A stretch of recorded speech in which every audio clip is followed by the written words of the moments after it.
Boa noite para todo mundo. Então, pessoal, vamos dar início à nossa aula, a segunda aula da semana.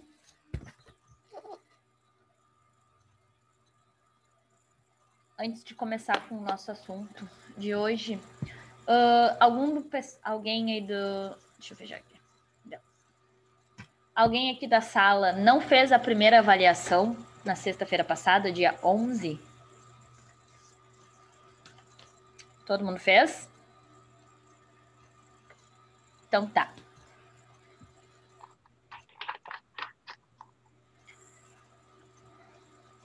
Bom, vamos dar início à nossa aula aqui então. Vou ampliar minha tela para vocês. Hoje a gente vai falar então do processo de conformação através do repuxamento. O que é o processo de repuxamento, né? É um processo que consiste então na conformação de chapas metálicas em cilindros sem costuras, cones, semisferas ou outras formas sempre circulares, tá? Utilizando uma combinação de rotação e esforço mecânico. Então, eu não vou ter apenas uma força normal, eu vou ter uma força e também um momento, ou seja, uma força de maneira circular. O processo é geralmente levado em um torno mecânico, onde no cabeçote a gente prende uma placa circular do metal a ser repuxado, ao mesmo tempo em que a ferramenta é forçada de encontro à placa, né? De forma sempre progressiva, com menos força, eu vou aumentando a força no decorrer do processo, por intermédio de uma ferramenta manual ou através de roletes, tá? Utilizam-se geralmente o mandril, como a gente tem um exemplo nas próximas figuras aqui, de forma pré-estabelecida, né? Forma mais simples podem ser obtidas sem esses mandris. Então, a gente tem a formação de um semicírculo, né? Eu vou ter o meu bloco com a minha forma geométrica desejada, eu vou ter o meu blank, né? A minha chapa com as dimensões já adequadas para o meu produto final, o fixador dessa minha chapa, né? E o mandril que vai efetuar, então, o movimento de força e também o movimento circular, convertendo, então, o meu blank, né, a minha geometria desejada. Pode ser em forma de cone também. Tenho, então, roletes nesse caso, né? Vou ter a minha forma pré-determinada, minha chapa já com as especificações de tamanhos, né? E depois eu vou conformar, então, em torno desse meu bloco, com a minha geometria pré-definida, né? A minha matriz, dando, então, forma ao meu produto final. Outro exemplo, tá? Qual é a dificuldade desse tipo de processo? É justamente o mecanismo, né, que vai fazer força e também... Áudio, voltou aqui. Tá? Que vai fazer força e também seguir, né, todo o perímetro da minha forma, né? Quando a gente tem um movimento retilíneo, vou fazer uma força de cima para baixo ou de forma horizontal também, né? De um lado para o outro. Deixa eu ver os colegas que estão tentando entrar aqui. Patrick e Diego.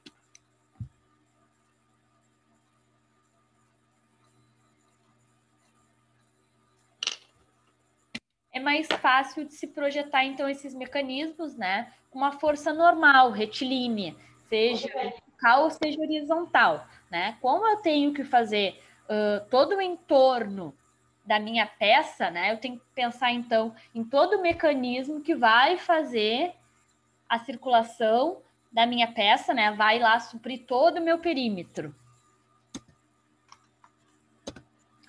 O rebaixamento manual, ele é empregado, né, para conformação de flanges, de abas, de copos, cones e superfícies de dupla curva de revolução, né, como, por exemplo, os sinos. Qualquer metal dúctil que possa ser conformado a frio por outro processo, né, também serve para... também serve, né, para ser utilizado no processo de repuxamento. O processo pode ainda ser mecanizado. Hoje em dia, a maioria dos processos de repuxamento mais modernos são, né, mecanizados e computadorizados. Então, o próprio programa ele vai entender toda a forma geométrica do meu corpo e mandar uma ordem, né, para o meu mecanismo de ação fazer, então, o perímetro da minha geometria. Com o emprego de equipamento especialmente construído para este fim, permitindo a conformação de uma grande variedade de objetos, né? Desde pequenas ferramentas, objetos de geometria simples, até grandes componentes para aplicações mais sofisticadas, como, por exemplo, no setor, né, aeroespacial. No material, né, em processo, a gente tem as seguintes condições. Eu posso ter superfície externa, né? Quando eu tenho lá o repuxamento no meu blank, nas superfícies externas eu vou ter tensões de tração. Na superfície interna, né? Estou fazendo uma forma côncava. Então, na superfície externa, eu vou ter sempre tensões de tração, aquelas onde pode se criar trincas, né? E internamente eu vou ter tensões de compressão, onde eu posso ter como característica, né, ondulações. Bem no interior da chapa, no centro da chapa, eu tenho a linha neutra. É a parte do material que não sofre nenhum esforço. Por que no meio do material não sofre nenhum esforço? Porque na parte superior eu tenho tração, na parte inferior eu tenho compressão. Então, naquela pequena área, eu tenho uma tensão positiva, uma tensão negativa que acabam se equivalendo. Então, deixam o meu centro do material sem nenhum tipo de esforço. Dois cuidados, né, principais devem ser tomados nos processos de repuxamento. São eles, né? Limite para dobramento, tipo e propriedades dos materiais, né? Cada material tem as suas propriedades, a sua tensão de escoamento, né? Tem uma deformação plástica limite, a gente tem que seguir, então, esses limites, né? Porque senão eu posso ter a ruptura do meu material. E também o efeito da recuperação elástica. A gente falou bastante sobre isso. Ainda que a intenção seja uma deformação plástica, sempre ficam resíduos, né, de deformações elásticas. Então, o dobramento além do desejado para compensar essa parte que vai se recuperar elasticamente. Este procedimento, na sua forma mais simples, né, consiste de uma chapa fina, que é fixada por uma das suas extremidades a um bloco modelador, que a gente pode chamar também de matriz. O perfil desejado, né, conformado progressivamente, né, através de marteladas sucessivas, quando eu tenho, né, o curvamento manual, que se inicia próximo ao grampo e se afasta pouco a pouco. Então, ele começa na parte em que o meu blank está fixado, né? E depois ele vai seguindo para as partes externas da minha chapa, né? Por que de forma progressiva? Se eu fizer uma deformação muito grande, um único lado, né? Isso pode comprometer as características da minha peça como um todo, né? Então, eu vou dobrando ela de forma uniforme e progressivamente, tanto no manual quanto na parte mecânica, né? Quando eu tenho os roletes, por exemplo, eles passam várias vezes, aumentando progressivamente a força, né? E dando, sim, forma ao meu produto. Com o emprego do equipamento, né, quando a gente tem a parte mecânica, pode-se obter uma deformação mais uniforme ao longo da parte metálica, né? Porque quando a gente tem um processo mecânico, a gente consegue exatidão na força aplicada. Quando a gente tem um processo manual, né, por mais experiência que a pessoa tenha, uma martelada vai ser mais forte que a outra, né? Então, a uniformidade não tem uma qualidade tão boa quanto no processo mecânico.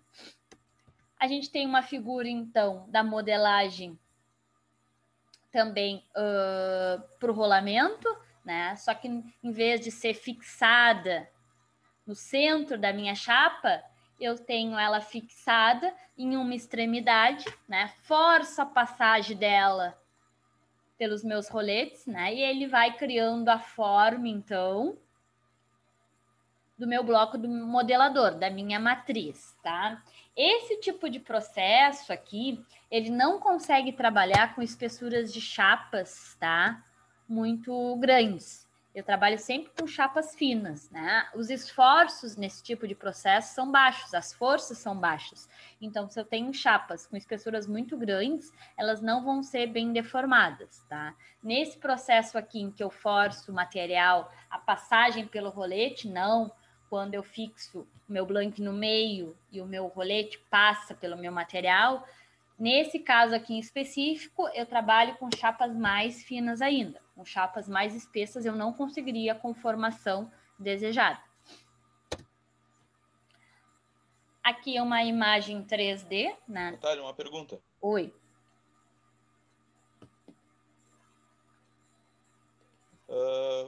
Seria uma comparação grotesca falar que isso é quase o mesmo processo de calandragem, que tem aquela calandra que dobra as chapas em grande escala, digamos assim, chapas grandes, né?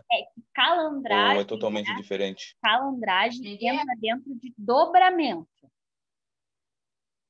Eles se misturam, mas qual é a diferença, né? A calandragem eu faço um dobramento, eu aplico forças. Deixa eu aceitar o Bruno aqui. Eu aplico forças, né, de tração e submeto meu material a um esforço e ele se dobra de acordo com o meu molde. No repuxamento, eu sempre vou ter a minha peça fixada, né, e ela vai ser esticada, digamos assim. Os esforços submetidos são diferentes.